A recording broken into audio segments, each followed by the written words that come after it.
Many of the buildings in Khartoum were rented, and the main campus was built about 25 kilometers from Khartoum and consisted mainly of prefabricated structures. A lot of the benefits of the university were not being enjoyed by Southern Sudanese. In essence, the university was not meeting its founding objective. The University of Juba had only 5 colleges and several thousand students when it was relocated to Khartoum. In Khartoum, the number of colleges rose to 12, and 5 specialized centers were added, with a resultant dramatic impact on student numbers. During the 2009 academic year, the population of students was 22,191, made up of 14,591 regular students. That means those enrolled in diploma, undergraduate, and postgraduate programs, and 7,600 students under distance education. Of the regular students, about 1,923, or 13%, were based in Juba. In 2010, the total number of students enrolled in the various colleges in Juba rose to about 4,151, of which 70% came from Southern Sudan.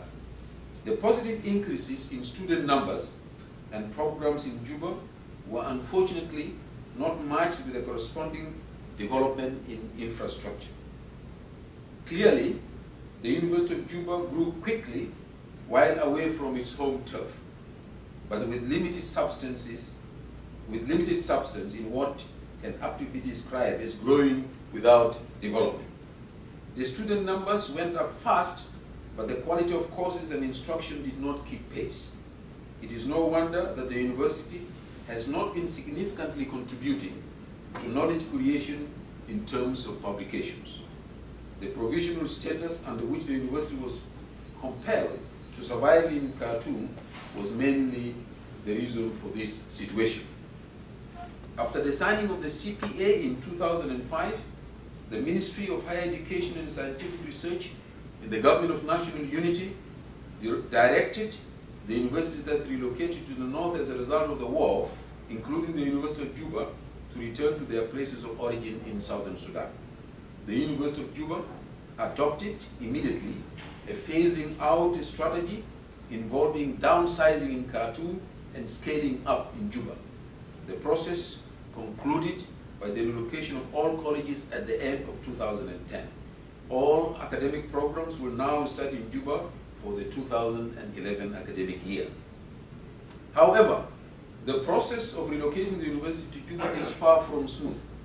It is not yet clear how many northern colleagues will want to continue working for the university in Juba. Moreover, we are relocating big numbers of people. We are also relocating equipment and facilities into a small infrastructure in Juba that all but crumbled during the 22 years of the Second North-South War. Distinguished guests, ladies and gentlemen, like other institutions in Southern Sudan, the University of Juba is facing enormous challenges. It lacks buildings for teaching and accommodating staff. Its faculty is skeletal and badly needs development.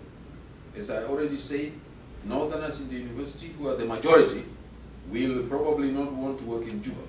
So we are going to face crippling staff shortages.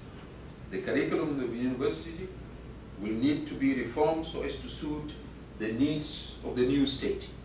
Moreover, we urgently need libraries with books and digital connectivity. Even though we face many problems, we are already contributing significantly to better the lives of the people in Southern Sudan. We are training teachers and social workers from all the states under programs especially designed to increase capacity of these people working in the different governments in Southern Sudan. Our Center for Peace and Development is partnering with others to prevent conflict and build peace. We are also making efforts continuously to develop linkages with institutions around the world. With support from Southern Sudanese abroad and benevolent donors, we can do more. I urge Southern Sudanese with the right qualifications and experience to come to the aid of their premier center of higher learning. I also urge benevolent institutions, including those in Canada, to provide support to the university as it returns to its roots in the south and it strives to become, again, an institution providing relevant and excellent education to Southern Sudanese and others in the region and beyond. Thank you.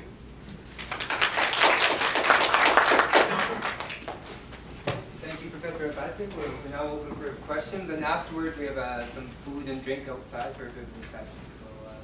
So, any questions, comments, queries? When you moved back, what was the buildings? Was there any buildings left? Was there a few? Now that you've moved? Yes, yes, there were buildings there, but they were buildings that had deteriorated a lot, because in the 22 years that we were not in Juba,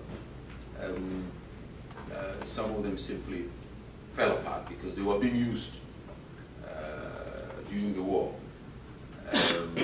by people who were not necessarily students, and so the structures fell apart. Across the Nile, we have another campus which was literally ripped apart. Things were simply taken. Roof was removed, the windows were gone, and so on. So the place was vandalized. And that is what, after the war, after the CPA signing, we came into. And so the first thing to begin was to refurbish these structures to an extent where they became, again, habitable.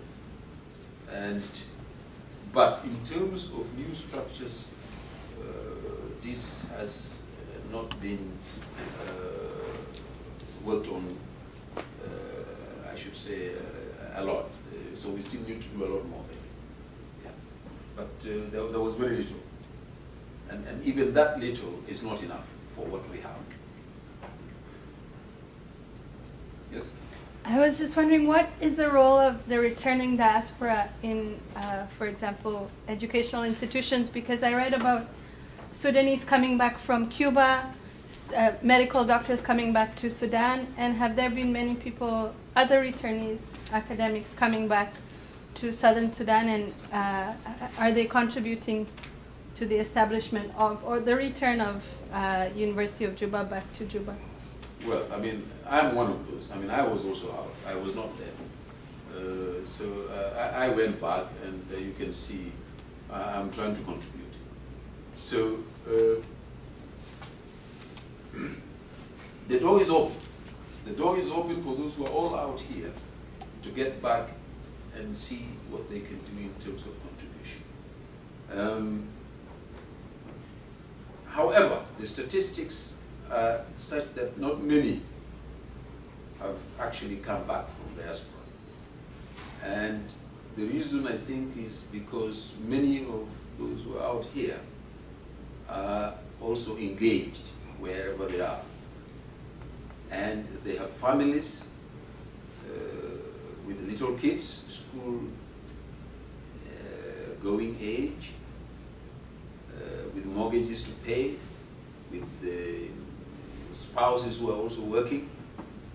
So it's a combination of factors that makes it very difficult to make a quick decision as to whether you can go or not. It's easy for some people than others. I mean, like for me, my kids are grown, so I mean, that's not a big deal. And they are also not very far, actually. From, yeah. So those factors tend to make it a bit difficult for people to reach decisions about coming back. And the reason also, of course, is that the environment has not sufficiently changed to allow them to be able to make a soft landing back home. Because there are no schools, the health service is still not very well established, so people need health care. And you don't want to be running to Kampala or to Khartoum or to Nairobi, which is what they do now, to get expert health assistance, because that means money. And if you don't have money, then it is certain death awaiting you faster than you otherwise. So those are some of the issues. But people need to make decisions. Now, this will be hard decisions, but they need to be made, because you cannot wait for the place to be fully developed to your taste or to the level at which you want before you come, because that time will never come. So you've got to come and be part of that reconstruction and be part of that change. Because there are people with very good ideas out here, but these ideas are now locked up in their heads. And we need them down there so that they can unlock this talent and make us plan better and do things better. But if they keep on staying here, there is no way we can tap into this expertise. So we are looking for models of how this can be done. A semester, 6 weeks, or whatever.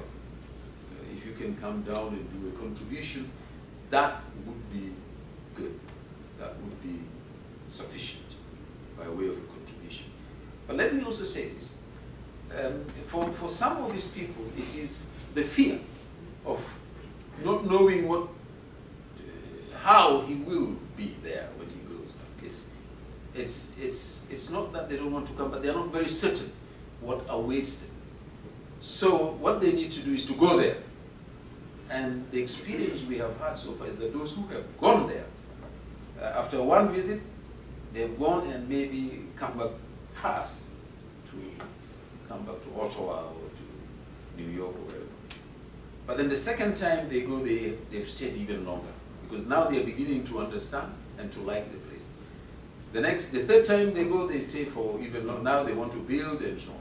So I think it is the first visit that you have to make in order to make you pick up that courage, as it were, to be able to come and say, I want to make a difference. And I think for certain ages of the diaspora now, it's not longer the money. You want to make a contribution. And I think the time is now to make that contribution.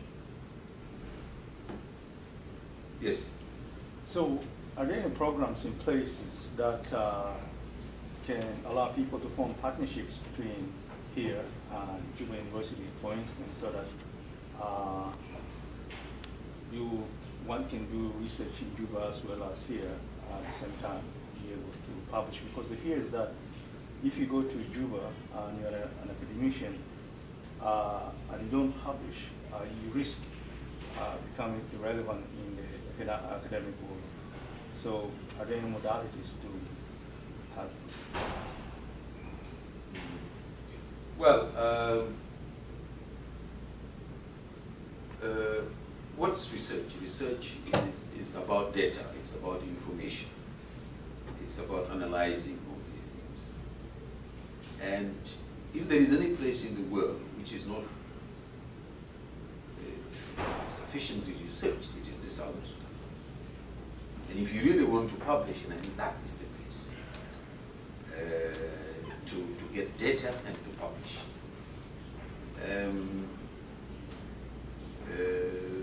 Because, as the saying goes, it's virgin land when it comes to research. It's virgin land. I went into the internet one time looking for information on minerals in Southern Sudan, the geology of Southern Sudan. And everywhere I went, they said, this is the least researched part of the world, geologically speaking. And so you can see how much people can do in terms of research and publications. I think the initiative lies again with the researcher himself. I studied in Makerere, which is in Uganda. But for my undergraduate dissertation, I collected the data in Juba.